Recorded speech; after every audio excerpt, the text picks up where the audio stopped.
My tigers, कैसे हैं आप लोग। क्या आप जानते हैं इस दुनिया में जितने भी लोग हैं उन सब की अलग अलग नीड्स होती है और वो उन सब नीड्स को पूरा करने के लिए अलग अलग तरीके से गुड्स एंड सर्विसेज को अवेल करते हैं। मतलब अलग अलग नीड्स तो उनको पूरा करने के लिए अलग अलग गुड्स और सर्विसेज। भूख लगी है, ब्रेड बटर चाहिए, एंजॉय करने जाना है तो पैसा चाहिए, बीमार पड़ गए डॉक्टर के पास जाना है, उनकी सर्विसेज लेनी है, एंटरटेनमेंट का मूड है, पिक्चर देखने का। तो इसका मतलब जितने भी लोग होते हैं वो अपनी नीड को सेटिस्फाई करने के लिए अलग अलग तरीके के गुड्स और सर्विसेज की रिक्वायरमेंट करते हैं। तो एक तरीके से हम ये कह सकते हैं कि जितने भी ह्यूमन बीइंग होते हैं वो सब के सब ओवर द टाइम एक एक्टिविटी के बाद दूसरी एक्टिविटी में बिजी होते हैं। क्यों? ताकि वो अपनी मटेरियल और सोशल नीड्स को पूरा कर सके। मटेरियल नीड जीवन जीना है, पैसा कमाना है, बिजनेस में बिजी रहेंगे। सोशल नीड्स किसी सोसाइटी के अंदर अच्छी रेपुटेशन लेनी है, किसी क्लब के मेंबर बनना है, उसमें भी वो बिजी रहेंगे। तो कुल मिला के जितने भी ह्यूमन बीइंग होते हैं वो सारे के सारे अपनी एक एक्टिविटी या दूसरी के थ्रू हर टाइम बिजी रहते हैं ताकि वो अपनी मटेरियल और सोशल नीड्स को पूरा कर सके। अब जितनी भी ह्यूमन बीइंग एक्टिविटी करते हैं वो बहुत ज़्यादा ज़रूरी है ताकि वो अपनी नीड और वांट्स इन दोनों को पूरा कर सकें। उससे उनका survival, standard of living, social status ये सब सही ढंग से मेंटेन रहेगा। तो आज का हमारा ये टॉपिक है what do you mean by human activities. सुबह एक आदमी उठा, अपने जॉब पर गया, एक स्टूडेंट उठा, पढ़ाई करने लगा, स्कूल गया, मदर उठी, किचन में काम कर रहे हैं। इसका मतलब हर आदमी मॉर्निंग से लेके इवनिंग तक किसी न किसी काम में बिजी है। तो इसको हम ऐसे भी कह सकते हैं all the activities which are done by human beings are called human activities.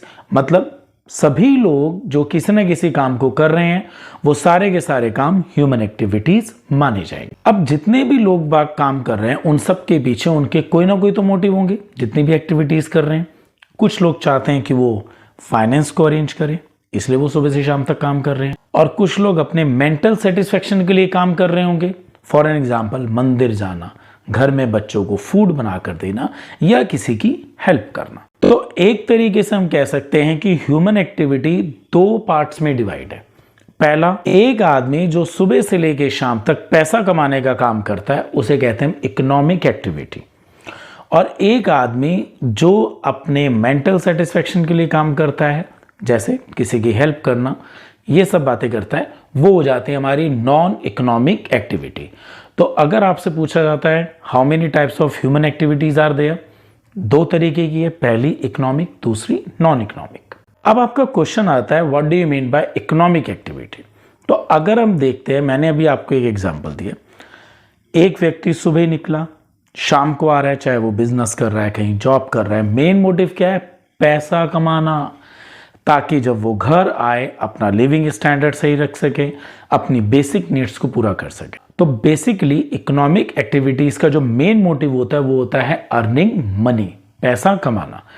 अब पैसा कमाने के लिए या तो वो कोई प्रोडक्शन करेगा अगर बिजनेसमैन है, या वो बिजनेसमैन है तो सामान को आगे बेचेगा, सेल करेगा, और अदरवाइज वो कहीं जॉब करेगा या वो अपनी पर्सनल सर्विसेज देगा लाइक अ डॉक्टर, और वहां से वो पैसा अर्न करेगा। तो हम इकोनॉमिक एक्टिविटी के कुछ एग्जांपल्स इस तरीके से समझ सकते हैं। आयुष्मान, जो कि हमारे एग्जांपल में एक कैरेक्टर है, आयुष्मान पैसा कमाना चाह रहा है। अब वो पैसा डेफिनेटली बिजनेस के थ्रू कमाएगा। उसका दोस्त आरिफ, वो भी पैसा कमाना चाह रहा है, वो लॉयर है, लॉयर बन के पैसा कमा रहा है। तो इस तरीके से पैसा कमाने के हमारे पास कई तरीके हो जाते हैं। एक ग्रोसरी शॉप जो है अपने सस्ते सामान को बाय करेगा और उसको महंगे रेट पर मार्केट में सेल करेगा, वो इसके थ्रू भी पैसा कमा सकता है। और अगर हम अपने एग्जाम्पल में किसी बड़ी यूनिट को लेते हैं, मारुति उद्योग, मारुति उद्योग अपनी पूरी की पूरी फैक्ट्री के अंदर नंबर ऑफ कार्स बनवाती है और उन सब कार्स को एक किसी डीलर के थ्रू या नंबर ऑफ डीलर्स के थ्रू पूरे इंडिया में अलग अलग स्पॉट पर बिकवाती है। इसके थ्रू भी मारुति उद्योग पैसा कमाते हैं। तो हमारे इन सभी एग्जाम्पल में एक बात तो कॉमन थी, चाहे वो एक इंडिविजुअल पर्सन है, या वो एक ग्रोसरी शॉप है, या वो एक बिग ऑर्गेनाइजेशन, सबका मोटिव पैसा कमाना है, and that is called economic activities. अब ह्यूमन एक्टिविटीज के दो पार्ट्स मैंने बताए थे, एक था हमारा इकोनॉमिक और दूसरा है हमारा नॉन इकोनॉमिक। सपोज करिए मैं किसी की हेल्प कर रहा हूं या किसी जानवर को खाना खिलाया जा रहा है या पैट्रियोटिज्म किया जा रहा है, तो ये सब जो चीज़ें होती हैं, फॉर एन एग्जाम्पल किसी की हेल्प करना, पैट्रियोटिज्म करना, ये सब चीज़ें, इनके पीछे मेन रीज़न होता है लव, सिंपैथी, प्लेजर, इमोशंस।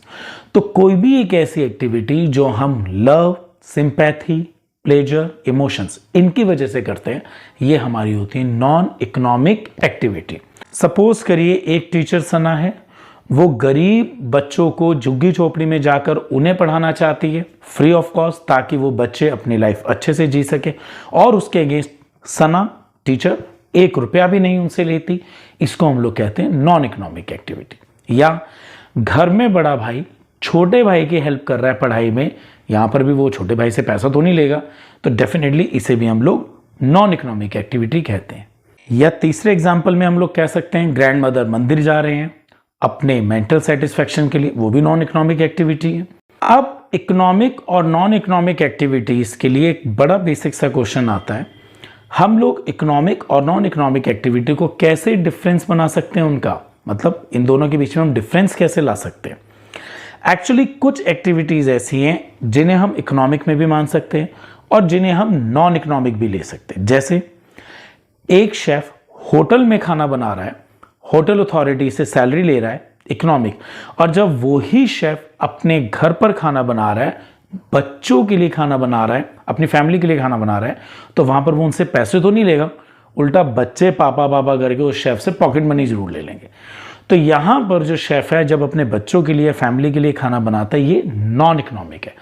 तो देखा जाए वो शेफ खाना तो दोनों के लिए बना रहा है, बट एक जगह पैसा कमाना है तो वही खाना बनाना इकोनॉमिक हो गया, और एक जगह वो खाना बनाना सिर्फ एक मेंटल सेटिस्फेक्शन है फैमिली के लिए जो बनाया जा रहा है, वो नॉन इकोनॉमिक हो गया। तो कभी कभी ऐसा होता है कि एग्जाम में आपको एक केस दे दिया जाता है, उसके अंदर आपसे पूछा जाता है कि ये इकोनॉमिक है या नॉन इकोनॉमिक है। तो रिमेंबर, आप सबसे पहले उसका मोटिव चेक करें, उस एक्टिविटी का मोटिव क्या है। दूसरा एग्जाम्पल लेते हैं, एक टीचर स्कूल में पढ़ा रहा है, स्कूल अथॉरिटी से पैसा ले रहा है, इकोनॉमिक एक्टिविटी, और अगर वही टीचर अपने वार्ड को घर पर पढ़ाएगा, नॉन इकोनॉमिक एक्टिविटी। पढ़ाने की एक्टिविटी कॉमन है, दोनों जगह कॉमन है, स्कूल में भी और घर में भी, बट स्कूल में प्रॉफिट मोटिव इकोनॉमिक, और घर के अंदर कोई प्रॉफिट मोटिव नहीं है, नॉन इकोनॉमिक। तो सेम एक्टिविटी अपने मोटिव की वजह से अलग अलग ग्रुप्स में आ सकती है। क्या आप जानते हैं मिस्टर जैकमा अपने बचपन में प्राइमरी स्कूल में फेल हुए, और वो भी एक बार नहीं 2 बार। उसके बाद जब वो मिडिल स्कूल एग्जाम में गए, वहां पर भी वो 3 बार फेल हुए। उसके बाद उन्होंने हाई स्कूल के बाद यूनिवर्सिटी में अप्लाई करा, और उस यूनिवर्सिटी का 3 बार एंट्रेंस दिया, वो वहां भी फेल हो गए। जैसे तैसे उन्होंने अपना यूनिवर्सिटी का पूरा करा, उसके बाद वो हार्वर्ड यूनिवर्सिटी में उन्होंने अप्लाई करा 10 बार। सही सुना आपने, 10 बार, वहां भी वो फेल हो गए। इसके बाद एजुकेशन पूरी करने के बाद उन्होंने अपनी जॉब के लिए ट्राई करा, and you can't imagine, he was failed 30 times. सही सुना, 30 बार वो जॉब इंटरव्यू में बैठे और 30 के 30 बार वो फेल हुए। और एक बार तो KFC कंपनी जब चाइना में आई, उनको 24 एम्प्लॉयज चाहिए थे, 23 सेलेक्ट हो गए। अकेले जैकमा थे जिनको कंपनी ने ये बोला after 23 you are not eligible for us, वहां से भी ये बाहर हुए। इसके बाद इन्होंने पुलिस की जॉब के लिए अप्लाई करा, वहां पर 5 एप्लीकेंट्स थे, उनमें से एक थे, ये वहां भी फेल हुए, इनको सेलेक्ट नहीं किया गया और इन्हें कहा गया no you are not good for the job. अब इतने सब फेलियर के बाद मिस्टर जैक ने ये सोचा, भाई नौकरी तो मेरी लग नहीं रही है, इट इज बेटर कि मैं अपना ही कोई धंधा पानी शुरू करता हूं। इसके बाद इन्होंने 2 बार अपना बिजनेस स्टार्ट करा, एज यूजुअल दोनों बार फेल। बट इनको एक बात पता थी, जब ये पढ़ते थे तो इनके एक टीचर ने इन्हें कहा था ऑलवेज ट्राई नेवर स्टॉप। इन्होंने 3rd टाइम बिजनेस ट्राई करा और 3rd टाइम ये कामयाब हुए। आज इनके वेंचर का नाम अलीबाबा है, तो he is the founder of Alibaba.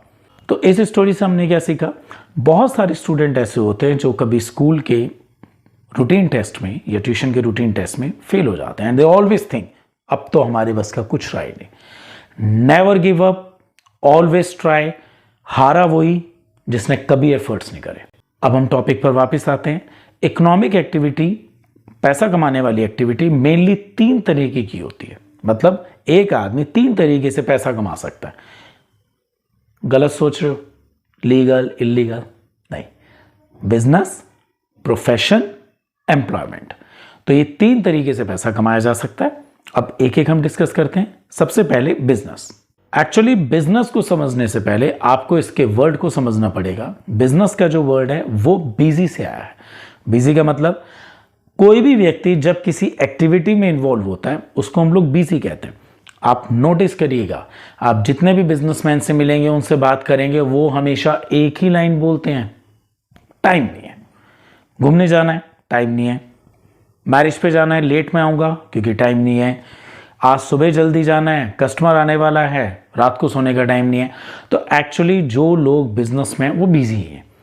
तो हम एक तरीके से कह सकते हैं कि बिजनेस का मतलब होता है जब आप किसी इकोनॉमिक एक्टिविटी में बिजी होते हैं। तो बिजनेस हम लोग कह सकते हैं कि जब आप रेगुलरली सेल, परचेज, प्रोडक्शन इन सब में रेगुलर बिजी होते हैं ताकि आप पैसा कमा सकें और अपनी नीड्स को सेटिस्फाई कर सकें।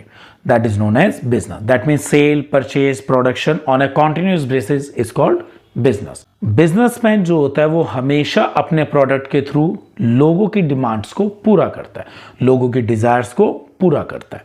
वो लोगों की डिमांड और डिजायर के हिसाब से प्रोडक्ट और सर्विसेज अवेल कराता है।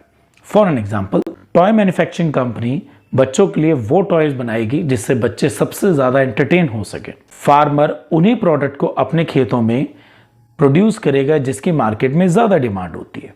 अब जो भी ऑर्गेनाइजेशन ये बिजनेस का काम करते हैं उन्हें हम बिजनेस ऑर्गेनाइजेशन कहते हैं और उन बिजनेस ऑर्गेनाइजेशंस को चलाने वाले लोगों को हम बिजनेसमैन कहते हैं। ये ऑर्गेनाइजेशन कोई एक स्मॉल स्केल भी हो सकता है, लार्ज स्केल भी हो सकता है, किसी भी स्केल का हो सकता है। अब बिजनेस एंटरप्राइजेस कौन कौन से काम करता है बिजनेस के अंदर? फर्स्ट, या तो वो प्रोडक्शन और प्रोक्योरमेंट करेंगे। एक्चुअली प्रोडक्शन तो मालूम है, खुद का सामान बनाना। प्रोक्योरमेंट क्या है? रेडीमेड सामान पीछे से खरीदना, उसकी पैकिंग वैकिंग चेंज करके मार्केट में अपने ब्रांड से उसे बेचना। That is procurement. जितने भी बिजनेसमैन होते हैं वो अपने गुड्स एंड सर्विसेज की मार्केटिंग करते हैं, पैसों का अरेंजमेंट करते हैं और अपने ऑर्गेनाइजेशन के अंदर एक अच्छा मैनेजमेंट रखते हैं। अब आपको सबसे पहले यह समझना चाहिए, अगर आपके क्वेश्चन में आ जाता है what is the meaning of business और what is the definition of business, ये दोनों अलग अलग क्वेश्चन है। मीनिंग में आप अपने थॉट्स लिख सकते हैं, डेफिनेशन में आप किसी के कहे हुए वर्ड लिखेंगे और बाद में आप उस ऑथर का नाम भी लिखेंगे। जैसे डेफिनेशन की मैं बात करता हूं, business is a human activity directed towards producing or acquiring wealth through buying and selling goods.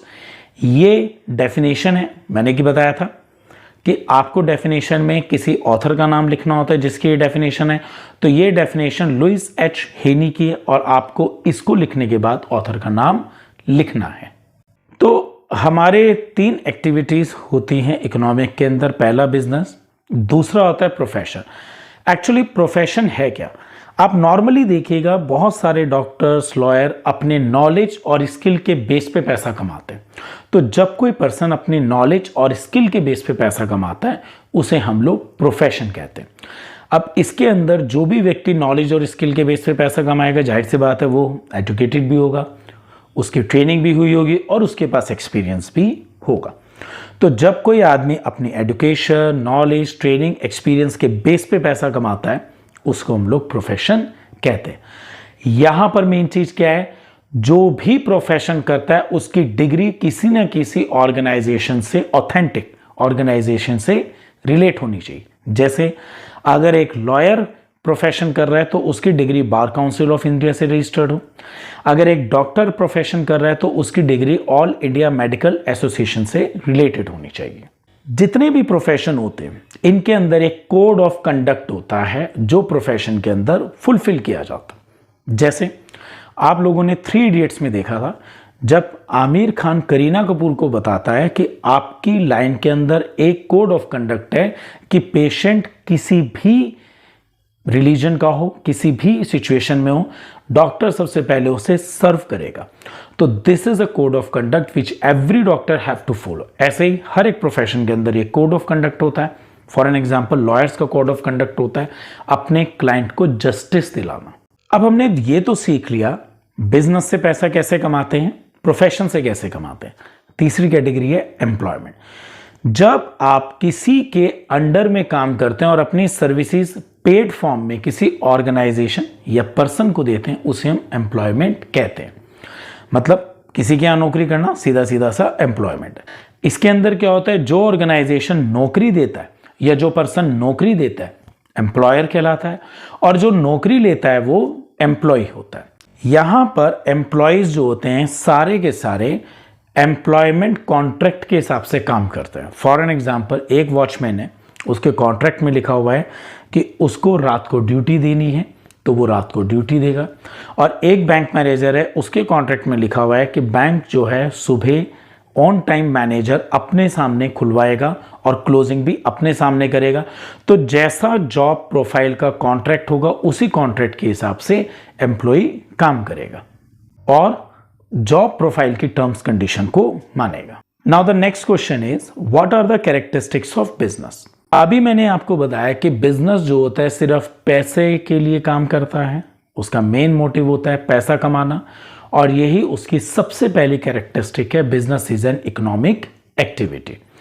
Business का मेन मोटिव होता है पैसा कमाना ताकि बिजनेसमैन अपना लाइवलीहुड चला सके। बिजनेसमैन जो पैसा कमाता है वो बिना किसी सेंटिमेंट्स के कमाता है। फॉर एन एग्जाम्पल, अगर आप बिजनेस कर रहे हो और आप ये सोचेंगे कि ये तो गरीब है, मुझे इसे फ्री में सामान दे देना चाहिए, तो आप लॉस में रहेंगे, आपका बिजनेस लॉस में जाएगा। आप इतना तो कर सकते हैं कि प्रॉफिट का रेशो कम कर देंगे। बिजनेस करते हुए आदमी हमेशा इस बात का ध्यान रखता है कि बिजनेस जो होता है गुड्स एंड सर्विसेज से कस्टमर को सेटिस्फाई करे और उनकी नीड्स को फुलफिल करे, और कस्टमर की नीड पूरी होने पर बिजनेसमैन प्रॉफिट अर्न करता है। Business small scale, large scale, किसी भी स्केल पर रन किया जा सकता है। आप लोग एक बार बताइएगा, जितने भी लोग इंडिया में बिजनेस करते हैं क्या सारे के सारे खुद की प्रोडक्शन यूनिट है? क्या सबकी अपनी फैक्ट्रीज हैं? डेफिनेटली नहीं। बहुत सारे लोग अपनी फैक्ट्रीज में अपना प्रोडक्शन करते हैं, बट बहुत सारे ऐसे होते हैं जो रेडीमेड सामान लेते हैं, उसकी पैकिंग अपने हिसाब से करते हैं, अपने ब्रांड का स्टिकर लगाते हैं और मार्केट में सेल कर देते हैं। तो दूसरी बिजनेस की कैरेक्टरिस्टिक होती है प्रोडक्शन और procurement of goods and services. Production हम सबको पता है, अपनी फैक्ट्री में प्रोडक्शन कराना, और प्रोक्योरमेंट का मतलब होता है रेडीमेड बना बनाया सामान खरीदना, उसकी पैकिंग कराना, अपना ब्रांड लगाना और उसे मार्केट में सेल कर देना। तो बिजनेस जो होता है ह्यूमन नीड्स को सेटिस्फाई करने के लिए या तो वो अपना खुद का मैन्युफैक्चरिंग करेगा, और या फिर वो क्या करेगा, ऑलरेडी रेडीमेड सामान को खरीदेगा, ब्रांड अपना लगाकर पैकिंग अपनी करके मार्केट में बेच देगा। ऐसे ही जितने भी बैंक्स हैं, ट्रांसपोर्ट एजेंसीज हैं, इलेक्ट्रिसिटी डिपार्टमेंट्स हैं, ये सब आपको सर्विसेज देते हैं और तभी आपसे ये पैसा अर्न करते हैं। अब इस पैराग्राफ में आप एग्जाम्पल में क्या लिखेंगे, एक मैन्युफैक्चरर जो है टॉयज को मैन्युफैक्चर कर रहा है और उसे मार्केट में बेच रहा है पैसा कमाने के लिए। एक टेलीविजन मैन्युफैक्चरिंग कंपनी टेलीविजन बनाती है, मार्केट में बेचती है पैसा कमाने के लिए। ऐसे ही ट्रिप एडवाइजर जो होते हैं लोगों के ट्रिप्स को अरेंज करते हैं और वहां से पैसा अर्न करते हैं। क्या ये पॉसिबल है आप सिर्फ और सिर्फ सामान खरीदते रहें और आगे उसे बेचे ना और कहें कि भाई मैं तो बिजनेस कर रहा हूं? बिल्कुल भी नहीं। इसका मतलब आपको सामान खरीदना है और आगे उसे सेल भी करना है, मतलब buying goods for the resale purpose. तो थर्ड हेडिंग है हमारा सेल और exchange of goods and services. Business जो होता है सामान को जब बेचता है तो उस दौरान क्या होता है, वो उसकी ट्रांसफर करता है ऑनरशिप। किसी ग्रोसरी शॉप ने आपको ब्रेड बेची, अब ब्रेड बेचने के बाद आप उस ब्रेड के ऑनर हैं, चाहे तो आप उस ब्रेड को किसी मंदिर में दान दें या आप उसे अपने घर के किचन में यूज करें। लेकिन अगर कोई बिजनेसमैन कोई भी सामान पर्सनल यूज के लिए लाता है, अपने खुद के यूज के लिए लाता है, वो कभी भी बिजनेस नहीं होगा। फॉर एन एग्जाम्पल, एक क्लोथ मर्चेंट क्लोथ्स लेकर आया और उसने उन क्लोथ्स को अपने बच्चों को दिया ये कोई बिजनेस नहीं होगा, लेकिन अगर वो उन्हीं क्लोथ्स को मार्केट में सेल करता है तो ये हमारा बिजनेस माना जाएगा, क्योंकि मार्केट में सेल करके वो वहां से पैसा अर्न करेगा। आप लोग 1 साल बाद जब अपनी बुक्स को कबर्ड से बाहर निकालते हैं तो आप में से कुछ लोग पुरानी बुक्स मार्केट में बेचने जाते हैं, तो क्या आप बिजनेसमैन होंगे? नहीं। एक्चुअली बिजनेसमैन वो होगा जो भी एक्टिविटी कर रहा है, चाहे वो प्रॉपर्टी डीलिंग में है, चाहे वो बुक सेलर है, वो उसमें रेगुलर एंगेज होगा। आप हमेशा बुक्स बेचने जाते हैं, 1 साल बाद जाते हैं, ये once in a while activity है, या स्क्रैप बेचेंगे, रद्दी वगैरह बेचेंगे तो 2 या 3 महीने में एक बार ये एक्टिविटी करेंगे, तो आप बिजनेसमैन नहीं है। एक वाइफ ने अपने हस्बैंड से पूछा, मैंने आज पुराना रेडियो सेट मार्केट में बेचा, क्या मैं बिजनेसमैन हूं? हस्बैंड आंसर, बिल्कुल नहीं, बिकॉज तुम रेगुलर उसमें एंगेज नहीं हो। तो थर्ड हेडिंग है dealing in goods and services on regular basis. कोई भी बिजनेस तभी बिजनेस माना जाएगा जब आप रेगुलर उसके अंदर सामान को मार्केट में बेचेंगे। एक सिंगल ट्रांजैक्शन कभी भी बिजनेस नहीं होती, चाहे आप भले उस पर पैसा ही क्यों ना कमाए। एक व्यक्ति ने 10 साल बाद अपना घर बेचा, डेफिनेटली प्रॉपर्टी 10 साल में रेट राइज कर देगी, उसको प्रॉफिट हुआ, लेकिन वो तब भी प्रॉपर्टी डीलर नहीं है, क्योंकि ये 10 साल में एक बार करी हुई एक्टिविटी है। दूसरा एग्जाम्पल, एक कार डीलर रेगुलर कारें बेच रहा है, बिजनेसमैन है, लेकिन हम लोग 5 या 6 साल बाद अपनी सेकेंड हैंड कार बेचते हैं, ये कभी भी बिजनेस नहीं है, क्योंकि हम once in a while activity कर रहे हैं, और जबकि जो कार डीलर है वो रेगुलर इसमें एंगेज्ड है। Now the next heading is profit motive. देखो, प्रॉफिट किसी भी बिजनेस का एक लाइफ ब्लड होता है, और प्रॉफिट क्यों कमाया जाता है? ताकि वो अपनी कॉस्ट कवर कर सके, फ्यूचर में वो ग्रोथ ले सके, और प्रेजेंट में वो सरवाइव कर सके। अगर बिजनेस प्रॉफिट नहीं कमाएगा तो स्टाफ की सैलरी कैसे देगा, रॉ मटेरियल कैसे लेकर आएगा, और वो आगे ग्रो कैसे करेगा? तो एक तरीके से हम कह सकते हैं कि जो बिजनेस ज्यादा प्रॉफिट कमाते हैं वो ज्यादा कामयाब है। Profit is the yardstick to measure the success of a business. इसीलिए बिजनेसमैन सारे एफर्ट्स करे ताकि वो प्रॉफिट कमाए, उससे वो अपने स्टाफ की सैलरी दे, रॉ मटेरियल परचेज करे, आज मार्केट में सरवाइव करे, और फ्यूचर के लिए उस प्रॉफिट से ग्रोथ ले। अब प्रॉफिट बढ़ाने के लिए बिजनेसमैन हमेशा क्या करते हैं? कॉस्ट को कम करते हैं और सेल को बढ़ाते हैं। बहुत से बिजनेसमैन दिवाली पे क्रैकर्स लेकर आते हैं। आपको क्या लगता है, उन बिजनेसमैन को पहले से पता होता है कि भैया मैंने 10 लाख के क्रैकर्स लेकर आया हूं, ये सब बिक जाएंगे? बिल्कुल भी नहीं। इसका मतलब बिजनेस करते हुए प्रॉफिट्स का होना ये एक अनसर्टेन है। फेवरेबल कंडीशन होगी प्रॉफिट होगा, अनफेवरेबल होगी तो लॉसेस भी हो जाते हैं। Now the next heading is uncertainty of return. Business हमेशा प्रॉफिट के मोटिव से होता है, और जबकि प्रॉफिट तो हमेशा अनसर्टेन है, क्योंकि ये डिपेंड करते हैं मार्केट की डिमांड पर, मार्केट की कंडीशंस पर। कोविड के दौरान लॉकडाउन थे, तो जिन्होंने 3 दिन पहले रॉ मटेरियल लिया था उन्हें क्या पता था कि 3 दिन बाद लॉकडाउन लगेगा। इसका मतलब ये एक बहुत ही अनसर्टेन इवेंट थी, और जिसकी वजह से उन्हें लॉसेज हुए। तो इसका मतलब हम कह सकते हैं कि बिजनेस के अंदर रिटर्न्स हमेशा अनसर्टेन होते हैं। प्रॉफिट होंगे इसकी कोई गारंटी नहीं है। आप एक बात बताइए, जब कंडीशंस अनसर्टेन है, प्रॉफिट भी अनसर्टेन है, तो जब प्रॉफिट अनसर्टेन है तो रिस्क होगा। इसका मतलब बिजनेस हमेशा रिस्क में होता है। तो हमारा नेक्स्ट हेडिंग है एलिमेंट ऑफ रिस्क। बिजनेस के प्रॉफिट हमेशा कस्टमर के टेस्ट और प्रेफरेंस पर होते हैं। इसके अलावा फैशन के चेंज पर भी डिपेंड करते हैं, कॉम्पिटिटर्स पर डिपेंड करते हैं, बहुत सारे फैक्टर्स पर हमारे बिजनेस के प्रॉफिट्स डिपेंड करते हैं, और ये सारे के सारे फैक्टर्स अनसर्टेन होते हैं। तो जब हमें ये नहीं पता कस्टमर का क्या टेस्ट फ्यूचर में होगा, हमारे बिजनेस में लॉस बाय फायर होगा या नहीं होगा, इसका मतलब ये सब चीजें हमारे बिजनेस को रिस्क में भी रखती हैं। लॉकआउट्स वगैरह ये सब हमारे रिस्क के कॉजेज। तो इसका मतलब ये हुआ business is always associated with risk due to uncertainty of profit. Business में प्रॉफिट की कोई गारंटी नहीं है, फेवरेबल कंडीशन में होगा, अनफेवरेबल में नहीं होगा, तो इसका मतलब रिस्क हमेशा रहेगा। फॉर एन एग्जाम्पल, एक फैक्ट्री है, लेदर कोट बना रही है, लेकिन लेदर कोट का फैशन चेंज हो गया। उन्होंने पहले से 100 लेदर कोट बना के रखे थे, बट अब फैशन चेंज हो गया, उनकी आगे डिमांड ही नहीं है। बिजनेस का बहुत बड़ा स्टॉक पड़ा हुआ है, उन्हें मजबूरी में लो प्राइस में निकालना पड़ा ताकि वो अपनी कॉस्ट का कुछ हिस्सा तो एटलीस्ट कवर कर सकें, और ये उनके लिए लॉस हुआ। इसका मतलब प्रोडक्शन जो कोर्ट का किया गया था वो तो प्रॉफिट के लिए किया गया था, जबकि इन रिटर्न्स उन्हें क्या हुआ? लॉस। तो ये क्या हुआ? रिस्क। मारुति कंपनी में बहुत सारे वर्कर्स काम कर रहे हैं, बट अनफॉर्चुनेटली 2 महीने से वो स्ट्राइक पर हैं, और जब कंपनी के वर्कर्स 2 महीने से स्ट्राइक पर हैं तो कंपनी को बहुत ज़्यादा लॉसेज हुए, loss of production, loss of sale, that is also part of risk. So today we have completed meaning of human activity, types of human activity, human activity में बिजनेस, प्रोफेशन, एम्प्लॉयमेंट के meaning, characteristic of business. हम लोगों ने ये सब topic आज complete करे हैं। Thank you for today.